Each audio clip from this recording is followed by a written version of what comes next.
Interface Tour. Today's webinar is entitled Tell Me Something I Don't Know, Meaningful Community Engagement. Your presenters are George Needham and Joan Fry-Williams. Before joining OCLC in 1999, George Needham was State Librarian of Michigan. Prior to that, he was Executive Director of the Public Library Association, a division of the American Library Association. From 1990 to 93, he was Director of Member Services of the Ohio Library Association. For more than 25 years, Joan Fry-Williams has been a successful librarian, consultant, vendor, planner, trainer, educator, and user of library services, with a special emphasis on innovation, technology, and emerging library trends. She's the president of her own library and information technology consulting firm.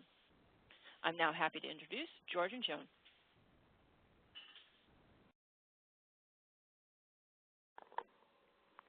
Well, hello everybody, and thank you for joining us for today's webinar. We do a lot of planning work, and all too often we've been, I'll just say, unimpressed with the community input that has been gathered by our clients in previous iterations. People put a lot of time and money into attempts to engage the public they serve, but they're not getting sufficient return on that investment. And so today what we're going to do is share with you a few things that we've discovered that work for us. Now, this is not theoretical speculation, but these are actually reports on field results.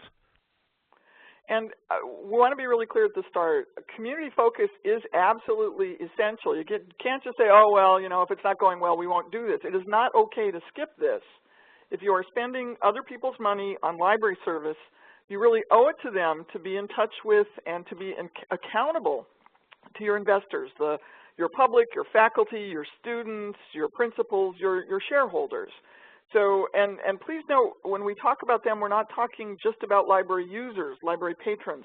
We're talking about input from community in the broadest sense, anyone who pays for your service or is eligible to receive them. So community engagement is part of everybody's job. Now, I'm always leery of saying that because when something's everybody's responsibility, it generally means that it's nobody's responsibility. But I think it's really important to realize that the tasks and the responsibilities that we'll be talking about today aren't limited to management or to marketing staff if you happen to be in an institution that's big enough to have such people. It's not limited to the board of trustees or the director or the friends of the library. This is for everyone who works in and really who loves the library. Every person on staff has their own contacts in the community, whether that's an academic community, a political subdivision, a school, whatever. Bringing all of those different points of view together will really give you a broader picture of the community than any one or two staff members could deliver working on his or her own. Those first-hand connections in the community really, they vest you in your work, and they actually make the work more rewarding. And basically, nowadays, you really can't afford to guess what people want. Money's too scarce. Right. So you need to come to grips with this. And the biggest hurdle for some of our clients is to focus on what the people do want, regardless of what library staff wish or think they should want. We really need to know what's going on with those folks, even if it doesn't match our image of ourselves. This is not a webinar about educating those people. We're talking about good ways to find out how people study, how people learn, how they find things out, how they're doing it today, how they'll be doing it tomorrow. We need to know that if we're going to serve them and engage them in a meaningful way. And we work with a lot of people who say, well, we know all about our user base because we've looked at the demographics. And demographics can be very useful. If you have a large population with small children at home, that's important to know. If you have a large number of incoming students for whom English is not their first language, that's an important thing to know. But demographics are limited in their ability to predict. They certainly don't do a good job of predicting the wide range of demands that people have. So knowing that your population is aging, yeah, that means you need more, larger type on your handouts. But it doesn't tell you what topics those handouts should cover or what interests those people are going to have. It's cliched to say, oh, well, retired people, they just care about investments. That's just not true. None of the data show that demographics predict information needs in that way. There's a great person named Brenda Dervin, D-E-R-V-I-N, at University of Washington, who's done wonderful research on the predictability or unpredictability of information needs. She's demonstrated that demographics are a poor predictor. So the received wisdom about who's out there, who's studying on your campus, who's living in your community isn't enough. You have to get the facts, and you have to get facts beyond the demography. And I got to tell you, just asking your regular library users, how much do you like us, or even worse, how much do you love us, once a year, that doesn't give you much useful planning data. Among other things, it really does limit the discussion in a very meaningful way. It basically shuts out everybody who's not coming in. It also asks people who want to be nice, and they say, oh, yeah, you get a score of 99, and then the budget people say, well, everything's fine, no need to give you anything else. Asking people to give you a compliment is not a useful way to find out what they really want. If you have to get credit that way, it's really not much of a compliment, even if you think about it. There's also a notion that we speak to each individual separately, and that somehow gives us the picture. And you know, that's a very expensive way to gather information. Nobody takes big enough samples when they do it one at a time. To get a sense at community scale, at big picture planning scale, you really need to talk to the movers and shakers. You need to talk to the people who can speak for a larger constituency and not just their individual views. You know, there are squeaky wheels out there, some powerful people who are riding a hobby horse or running for office. There are gadflies. You know, you can't ignore them. But you have to keep those individuals in the perspective of the whole. All too often we rely on, you know, self-selected, self-reported input, or we base our, and I feel like I should put air quotes around this, we base our understanding of the community on the very small number of people whom we personally interact with in the library. And that's a tiny sample inside a tiny sample. A small percentage of the people who use your services actually engage with staff. A smaller, you know, that's a percentage of the people who live in the community. And you don't get big community scale thinking out of a percentage of a percentage. For meaningful input, you need to move your game up to community scale rather than stay at the individual scale. And there's something else to this, and it's not just about who comprises your community. You need to know that. That's sort of the demographic information. It's not just what the people who are using the library think about. The challenge is unearthing and truly understanding what the community values. And I got to tell you, this changes over time. We've seen this. It changes with generations. It changes with migration. It changes with all sorts of different factors. I used to work at the Buffalo and Erie County Public Library in New York State, and the branch that I worked in had this incredibly good collection of Polish language materials. They had novels in translation. They had original works in Polish. They had magazines and newspapers. We had all sorts of materials for Polish speakers. The problem was the Polish community had moved out of that neighborhood 20 years before I started working in the library. And so they had this amazing collection worth a good deal of money and time that had been put into curating it. And the people for whom it was intended were living out in the suburbs. They weren't living anywhere near where our branch library was. What we needed were books on urban experience. We needed books in Spanish. And we needed more low reading level, high interest materials because we had a lot of people who are learning to read. This is really a tragic story because that branch library is now closed, for one thing. But for another thing, it just shows how you could have a really good idea of what the community was at one point in time, but if you don't keep that up to date, you're not doing your job. Now, this may have nothing to do with what we learned in library school, but if we don't figure this out, it could be hazardous to our professional health. And George, you know, you're reminding me of an experience we had with a group of library directors who were talking about what they needed to do for the people they served. And this was a while ago, and they were moaning about all these demands these job seekers were placing on them, and how inappropriate it was to hog these computers to be filling out forms. And one of our colleagues in the audience just lost it. He stood up and said, "Are you kidding me? Shame on you. This is Shame on you. I'll never forget that, yeah. Yeah, this is what they care about. This is what they value. This is what they need right now. How dare you tell them it's not okay for them to want that?" You know, there's a point at which you know, you'll encounter a patron who asks for something totally unreasonable. But, you know, this is one of those deals where what the library thought they wanted to do and what the community really felt that they needed were in conflict, and the library's response in some cases was, oh, well, they just want the wrong things. We have to pay attention to what they value, not just what we value. Right. And we need to ask about that in a useful way. We need to ask the right questions. You know, we talk to a lot of civilians, and that's anybody who doesn't have a library background. We talk to a lot of other people who have done this kind of community conversation process, and we've kind of compared our results. We have a pretty good sense of what works and what doesn't, what's useful after the data gathering process. And so we've got kind of a practitioner's view here of what you can do to engage with your community and make it be both affordable and useful. And the biggest problem I think we have is this one here, is asking the right questions. It is absolutely mandatory to start off a conversation with a member of your service area who represents a constituency in your service area with something they can answer easily. Something down to earth, something practical, something not theoretical, something not imaginative, and for goodness sake, something not about the library. Their first interaction with you should be something they know about. They need to feel smart, and you don't want to set up a situation where they're looking to you to give them a hint about what the right answer is. You know, if they start saying stuff like, well, I know this is probably stupid, but then that's a really good sign that you are not asking the right question. Ask them about what they know, which means don't ask them about the library. So you might be thinking, well, what on earth are they talking about? So let me give you a couple of examples.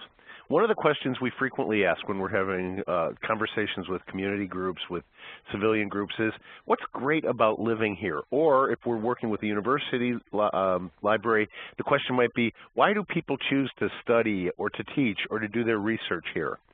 We might ask them something like, if you could change one thing about this town or about this campus or this school district, what would it be? And another question we ask a lot is, what keeps you awake at night?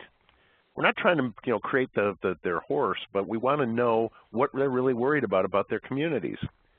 So to be meaningful, the conversation has to be about what they care about, not what we care about. And some of that is just perspective. We had an experience where we were listening to a young librarian report a successful project that she did for a summertime mad science program. And this was a great public library program. They got scientists in talking to people. They went out in the parking lot and they blew stuff up. It was very fun, very interesting, got good media coverage and great attendance. And she gave her whole report and it was very upbeat. And at the very end, she said, oh, and this just proves that the public doesn't know what they want, because I asked what kind of programs people wanted on my survey, and I didn't get much response, and I certainly didn't hear anything about mad science programs. And George shot me the look that says, don't stand up and cause a scene here. But that was so not the right question. If you're going to talk to parents about programming for children, you do not say what topics, what kind of programs should I do. You say things like, what do you want for your kids? You talk about outcomes, you talk about results, and then it's up to you to figure out what would get them there. Because a parent would know the answer to what do you want for your kids. They would say, I want them to be as smart in September when they start school as they were in June when they left. I want them to do stuff that gets them out of the house and not just being a slug all day long. I want to do stuff as a family that doesn't cost $100 and is interesting for all of us. They could tell you all that stuff, but they're not going to list a bunch of library tasks to do. They don't know that stuff, and it's silly to ask them. And, some of this is about really understanding how people see themselves. For a profession, we're devoted to privacy, we're devoted to confidentiality, and we're not really accustomed to asking about personal issues or motivations. For this kind of work, you kind of need to get over that. I'm not talking about scattering personal information about people all over, but I am talking about doing the kind of job where you understand and empathize at a human level. The one place you don't go, you can ask what they value, you can ask what they enjoy, you can ask, you know, things like that, what works for them. You don't ask about their behavior, okay? You want their opinion, you want their value, but you do not ask them to account for their specific actions. So here's a bad question, all right? Where do you hang out on the weekends? That is not, that's intrusive, that's invasive. None of your business. Yeah, but you can't ask, what makes a destination attractive to you? Mm-hmm. You see the difference? It's the difference between tell me what you're actually up to, like I'm stalking you, versus tell me what your criteria are for making a decision.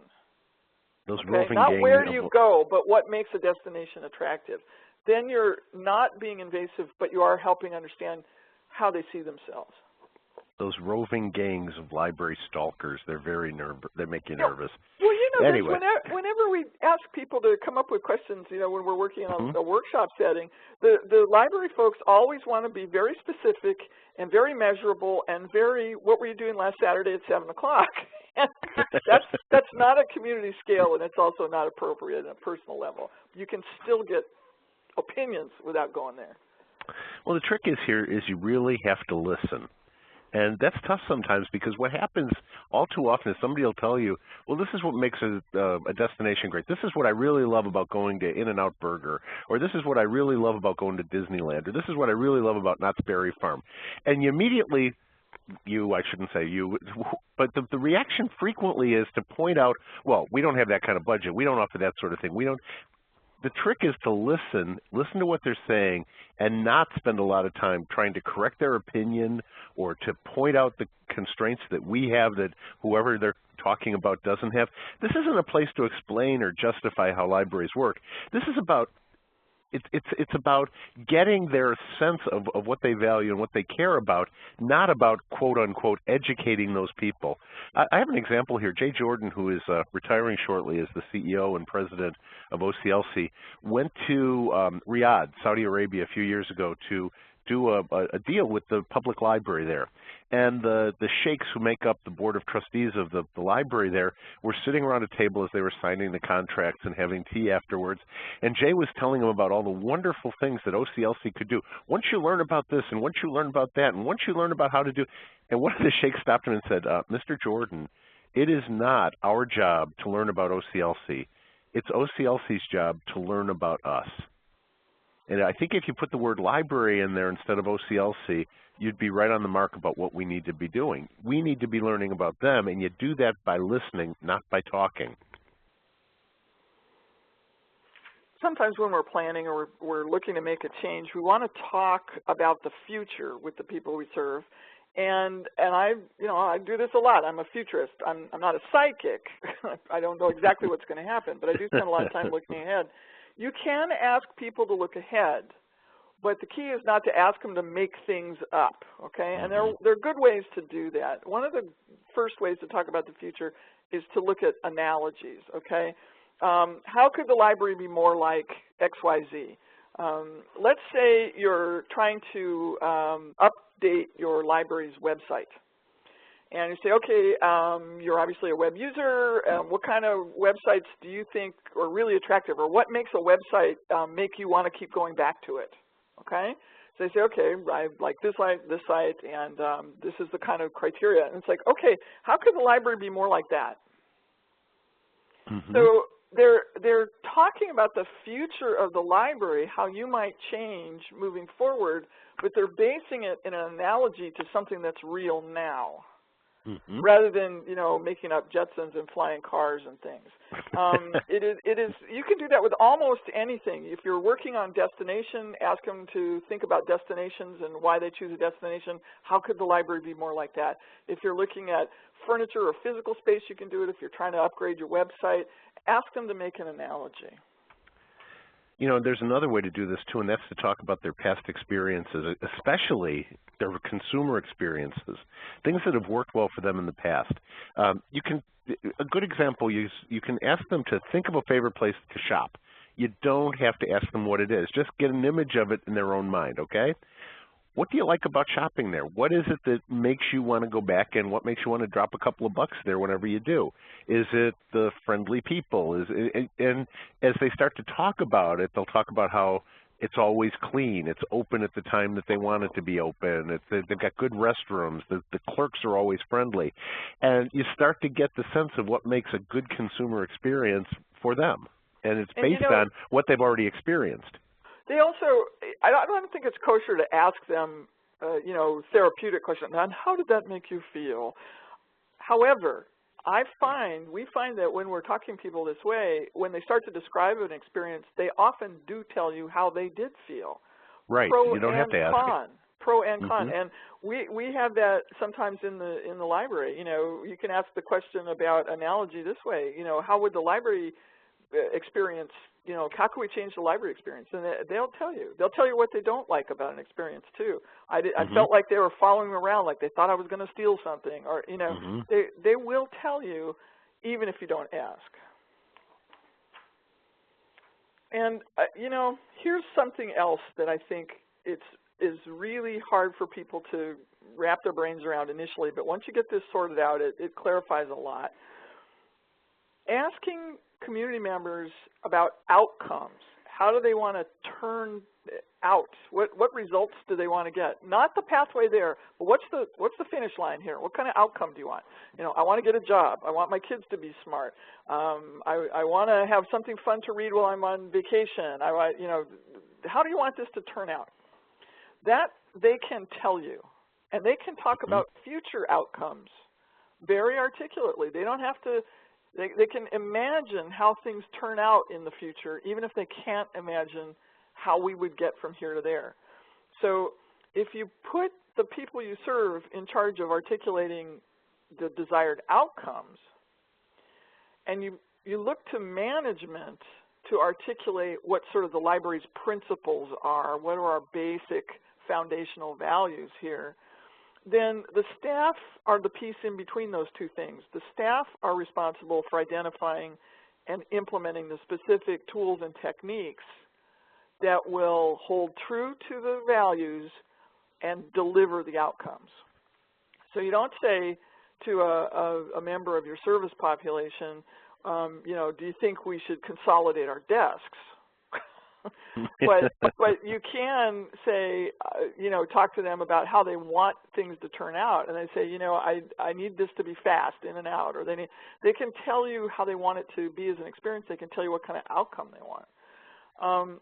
This can be approached in a variety of ways. One technique we use fairly successfully is to ask people to imagine themselves, not the library, to imagine themselves 5 years into the future, and then imagine how their life will be, what will their community will be, what will their situation be like. And then we ask them to write a headline or a tweet or a short statement describing that positive outcome. So, and the example we always give them is George and Joan win Pulitzer Prize for Best Webinar. Okay, that's the outcome. It's like that's we an want, outcome I'd like, yeah. Describe what success will be like. How would I report in the newspaper that things turned out great? How would I tweet that things were going really well? If they can articulate that outcome, then you can go back to the library and say, how do we do library things to get them from here to there? Right. So, if there are certain techniques to follow to elicit useful data, there are also some blind alleys, things that you can avoid to save yourself and to save your local civilians a lot of time and frustration. For example, don't ask them to make predictions. Civilians generally know a lot about the past, and they may or may not know a little bit about the present when it comes to libraries. They have very little reason to have thought about the future of libraries, about our future. And so asking them what they think libraries should be doing in 3 years or 5 years or 10 years is basically an exercise in futility.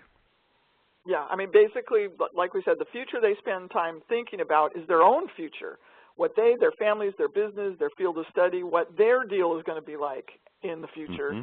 They have some aspirations in that area because that's their area of expertise. Also, please, Do not ask people to commit in advance to services that do not exist. Asking a question along the lines of, well, if we did this, would you come, is really useless. Consumers, every kind of market research, advice you get from any source tells you consumers are very poor predictors of their own future behavior and preferences. Yeah, just remember the Edsel. It was very well tested with consumer groups. They did a lot of field study, and we all know what happened to that car. It laid an egg. It nearly killed the company. Yeah, I mean, people choose their services for lots of reasons that we don't control. And the single biggest reason to go someplace or to try something is because my friends do. So giving people a lot of information about a proposed change in the hopes that they'll commit in advance somehow just annoys the pig. And by the way, no pigs were harmed in the making of this webinar. The other thing to not waste time on is asking people, do you think, just yes or no, do you think we should offer this? I mean, Joan just said don't ask them to commit to whether they'd use it. And so, okay, we'll just ask them if they think it's a good idea. No. As long as they have no skin in this game, people almost always say yes to that. Their reaction is like, sure, why not? Unless they're a Tea Party person, and then it's no in all cases. Putting a list of services on a flip chart and asking people to put little sticky dots next to the ones they like the most does not solve this problem. You're asking them to make a choice without a consequence and without context. And again, those are really poor predictors of future behavior. And I challenge you, anybody who's used the dots or other techniques in the past, to go back and see how accurately people predicted what the service should be like. They're not good at it, and if there's no consequence to their saying yes or no, it's kind of a non-useful answer.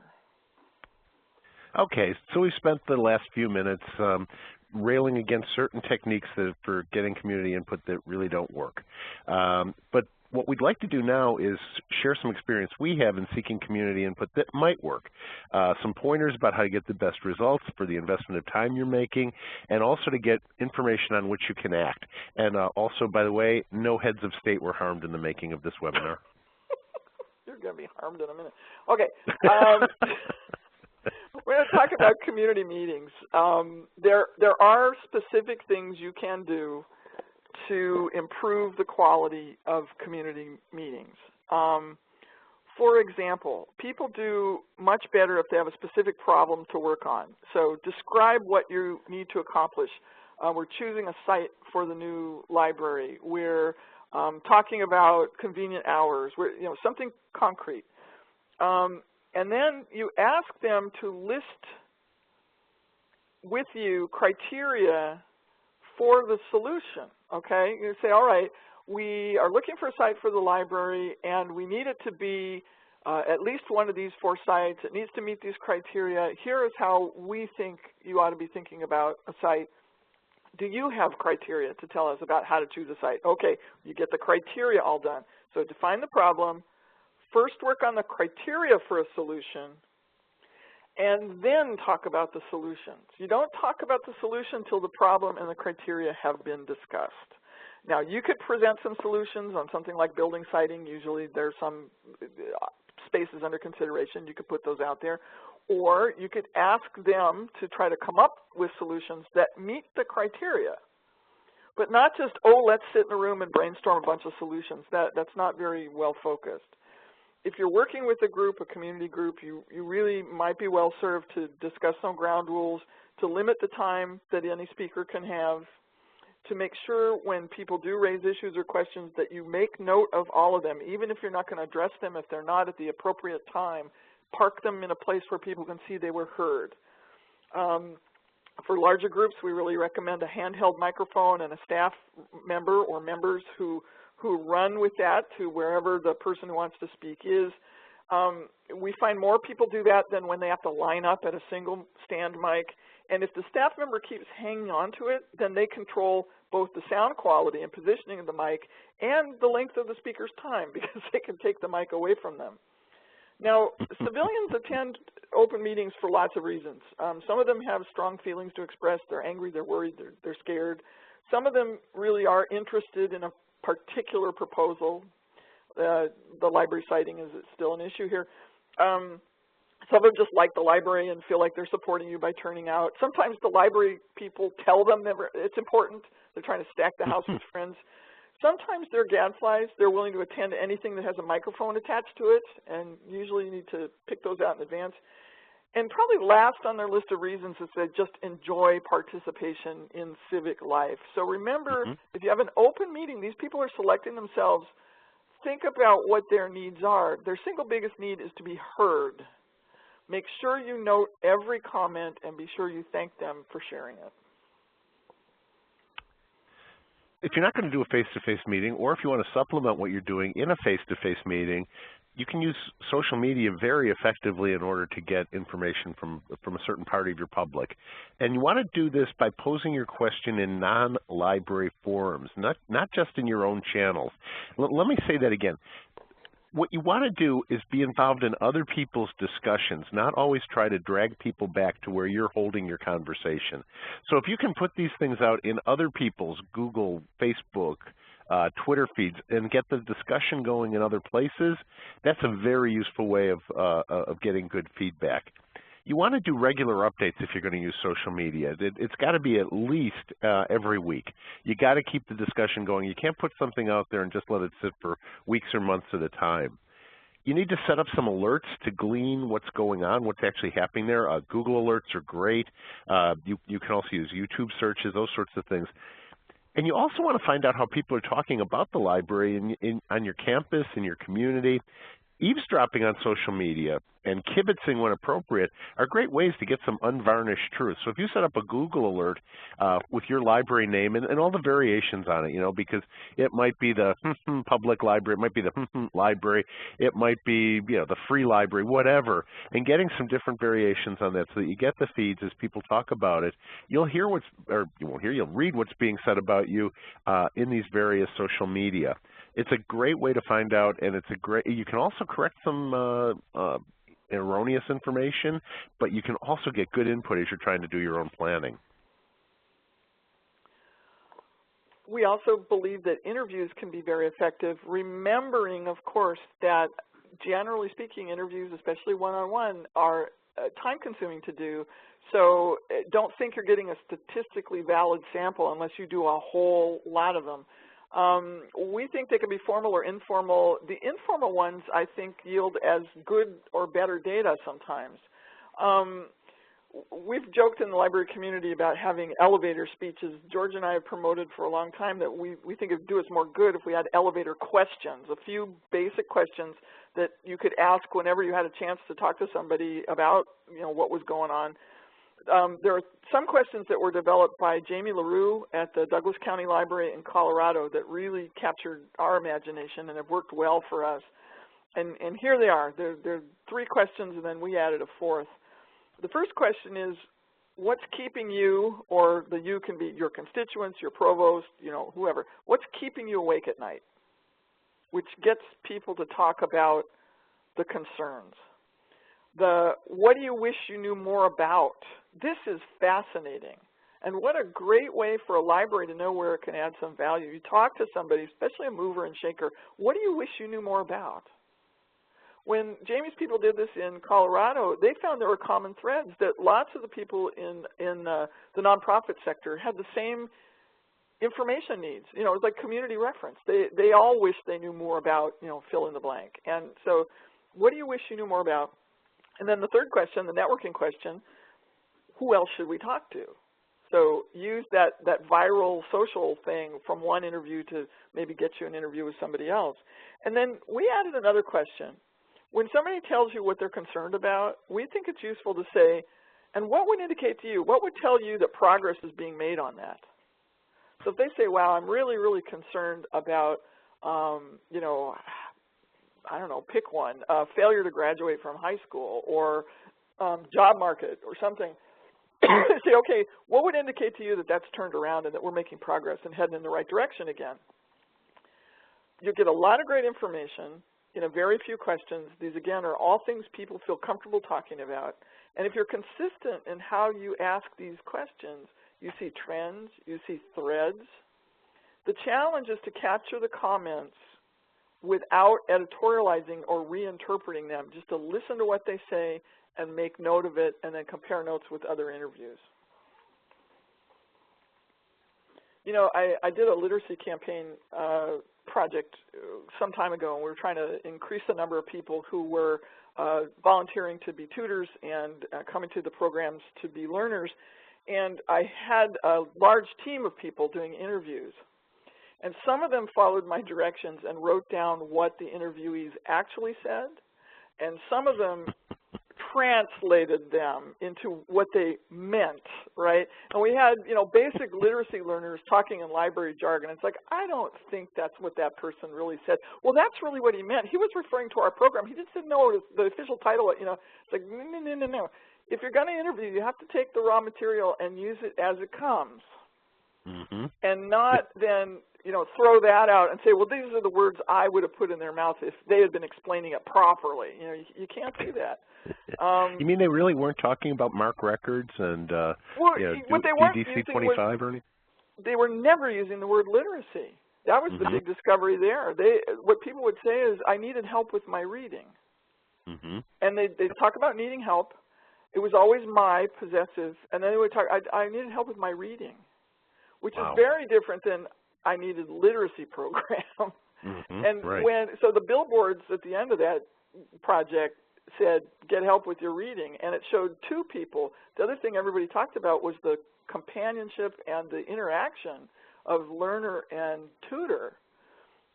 And all of the promotional material before that had just showed a single person who had already learned to read. And I was like, no, this is a process. We have to make them feel safe with the process, without listening really to what people say, but interpreting it into your library framework. You've learned nothing. Well, you know, a lot of people are enamored of focus groups and as a way of gleaning information. And focus groups can be very, very useful, but if they're done right, they're not cheap. And before you go down the focus group trail, you might want to consider a larger community meeting done on an invitation-only basis to guarantee that the really important constituencies in your community are being represented.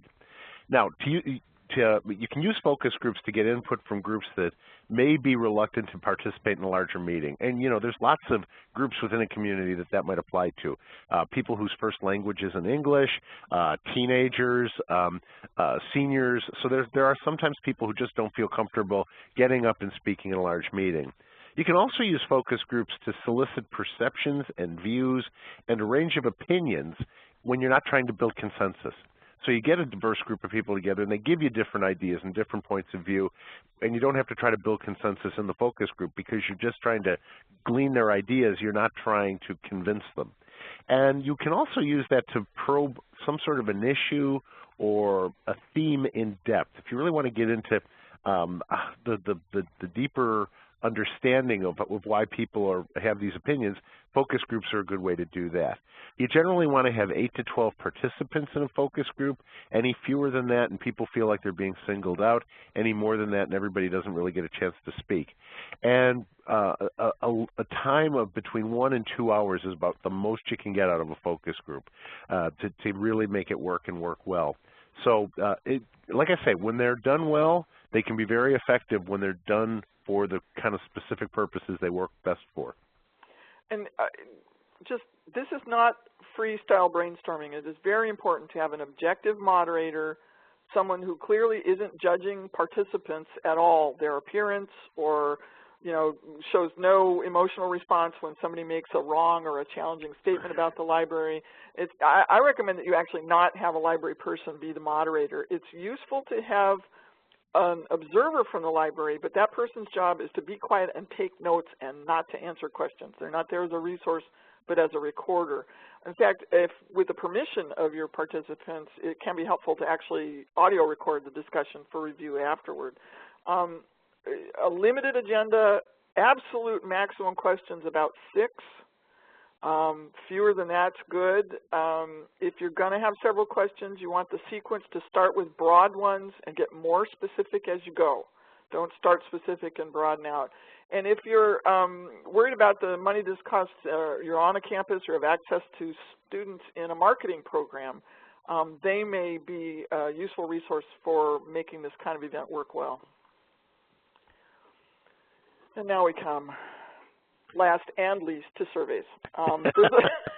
There's a reason we put surveys last. And several surveys were harmed in the making of this presentation. Most library surveys are pretty awful. I mean, there are too many about popularity, satisfaction. They're seldom random or statistically valid. Just because you can add up the scores does not mean they constitute, data. Okay, I'm done ranting. Okay, that's good. But you mean just because you can add it up to 100 and divide, you can't use that as a percentage? That's so. Okay. Well, to be effective, a survey ought to have several attributes.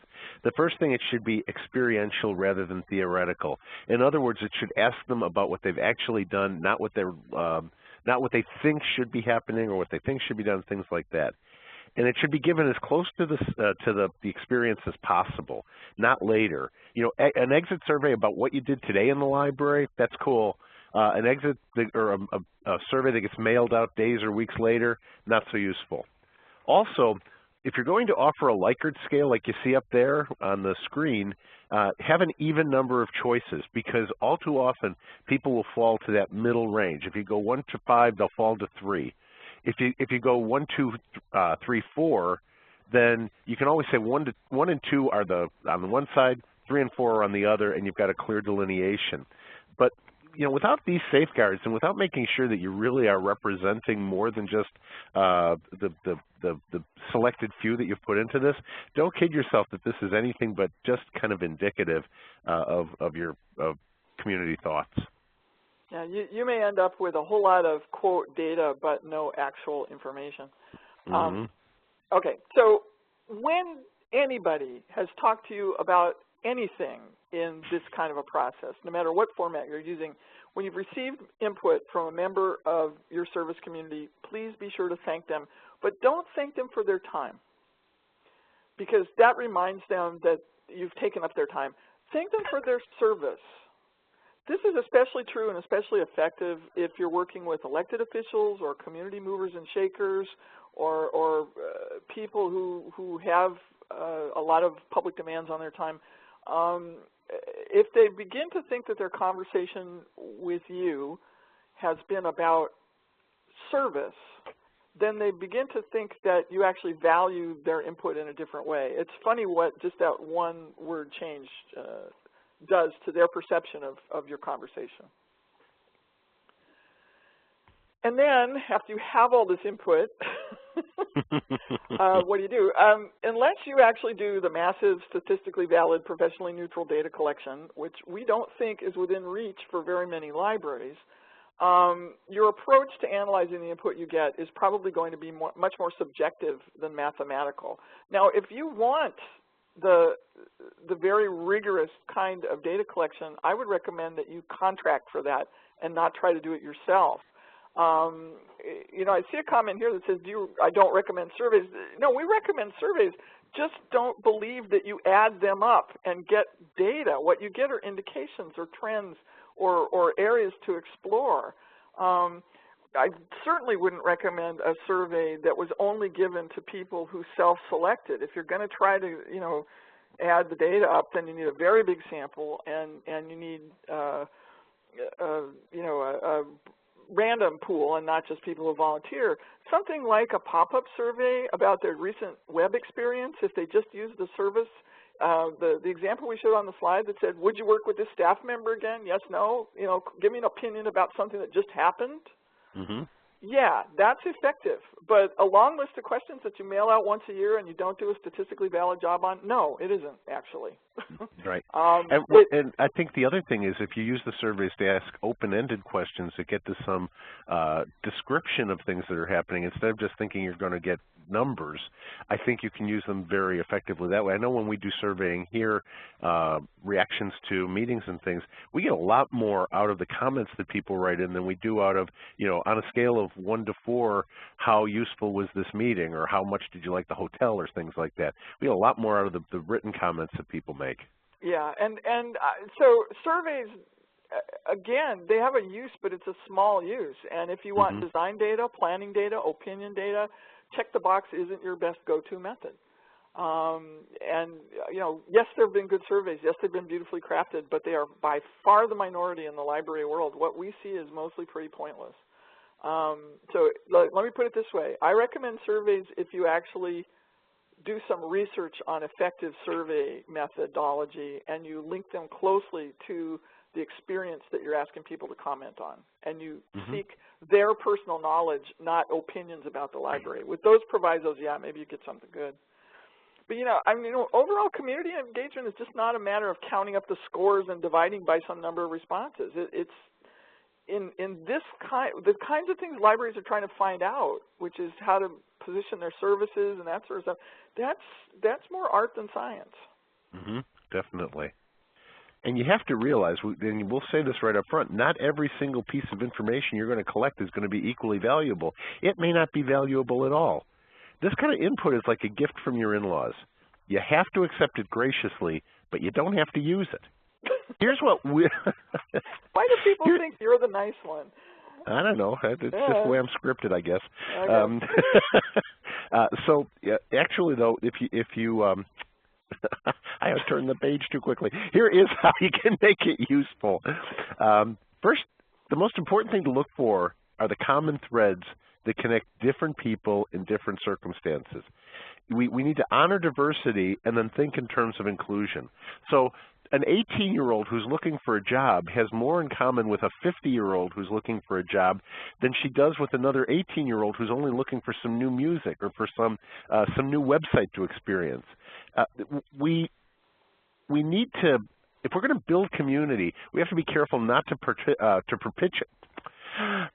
If we're going to build community, we need to be careful not to perpetuate the kind of silos that are already existing in the community. And we get this in multi-site libraries all the time, where people want a different conversation at every site because they're all so different. And it's like, yeah, okay, and what about what cuts across the sites? Can we also take a horizontal view? Don't look at the data in silos only. Right. You also want to find out what surprises people. You're looking for that aha moment, the thing that people maybe not even have known themselves going into the process. We had a great experience like this in Arizona a few years ago. We were in a small community, and we were talking with a group of library leaders, friends of the library, some community people, and we asked them, tell us about this community. What is the nature of this community? What's this community all about? And they kind of hemmed and hawed. And finally, one of them said, "This is a place where people live until they can afford to live somewhere better." And everybody kind of agreed with it. And then somebody else said, "And that's a heck of a thing to try to build a library on." And Joan and I both said, wait, no, that is exactly the sort of thing on which to build a library, because if that's truly how this community sees itself, then you have a great future, a great ability to be able to help them do that. You can help them pass civil service exams. You can help them prepare their English skills so that they can handle new jobs. You can help them with the technical skills they may need. You can help make sure their kids graduate from high school so they can move on to something better. That was like the insight, that aha moment that helped them rethink how the library was positioning itself in the community. And sometimes it's just a matter of seeing threads of issues that echo, that recur, that come up more often. This is not about voting, but it is about gauging the level of interest. If there are things that make people lean forward and come up again and again, even maybe especially if there are things you don't agree with, and they keep popping up, you can't ignore them. We got an interesting question in the chat here about what happens if we're going to get this input, but the organization itself isn't really prepared to make the changes that are suggested by the people. I think the question can't be, how should we run our library? The question has to be, what results are you looking for? And then we'll go figure out how to run the library. And staff are much more responsive when the task is, we need to do library things to help people move towards fill in the blank, helping their kids graduate from school, enjoying their vacation more, starting a small business, whatever. And do not ask the civilians to design the service, and reassure the staff first, last, and always that all the civilians get to talk about is outcomes. And then it's up to the staff to decide how to do it.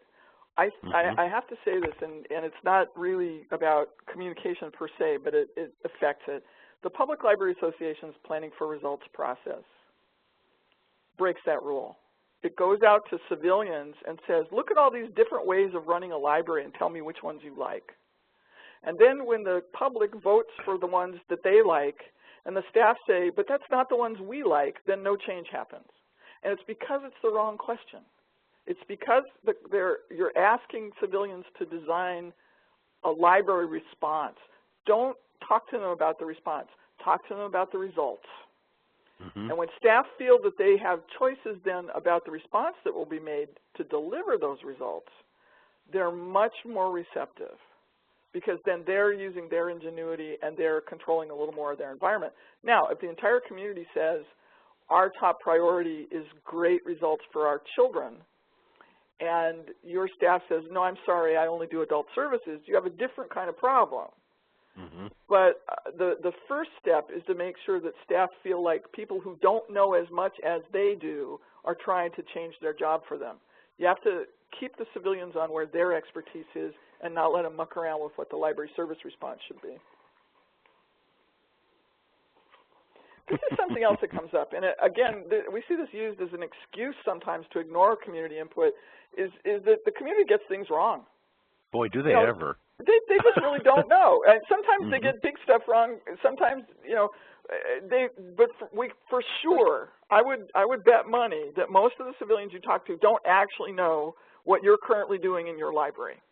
Well, you know, we see this all the time. We'll do a community group, and somebody in the audience will say, you know what would be really great is if I could go onto a computer and find out what the library owns. I think, we've been doing online public access catalogs since the 90s, since the 80s. So, you know, people get, I see librarians just look crestfallen. And I say, no, here's how you respond. You say, great idea. Here's a URL. Check this out next Tuesday. I'll bet we can have something up for you. I mean, but they do get it wrong. Just because they don't know that thing doesn't mean they don't know anything. Exactly. And you can't just tell people they're wrong about you. You have to kind of build a bridge between the views that they hold and the reality as it exists, and start where they are. And the fact that they don't know all about us is not really their fault or their problem. No. You know, if they tell us things that we know aren't true, instead of trying to straighten them out, you know, what we take away from that is, okay, how do we actually communicate more effectively about this? Because clearly what we're doing now ain't working. Right. Yeah, and you can't blame somebody because they don't know something if you haven't told them in a way they can learn it. So, well, you know, the thing about this is the process is ongoing, and that is a really good example because people have it really well drilled into their head what libraries used to do, books, okay? And they're going to have a hard time getting the message that there's a whole lot of other things going. So this whole process of asking the right questions and how you get the information out is ongoing. But fortunately, it's not quite as hazardous as what this guy's doing. It is sort of, though, like painting the Golden Gate Bridge. You know, you start at one end, you work your way all the way over to the other side, then you come back to the beginning and start again. Constant engagement with the community needs to be the rule, not the exception. And, you know, it takes a while to learn how to do it effectively, but once you get the hang of it, it's not that expensive and it's not that onerous, and it's actually very interesting. I think that long term, thinking of it as something we do routinely and in a low-cost method and focused on what they really know about, it would be far more effective than these, you know, every 4 years we do this massive 6-month useless project asking dumb survey questions and having really strange, you know, inputs from gadflies. You know, we've got a really good question in the chat room right now, and that is when the community wants many, many outcomes, does the library decide what they can focus on or what is reasonably possible to accomplish?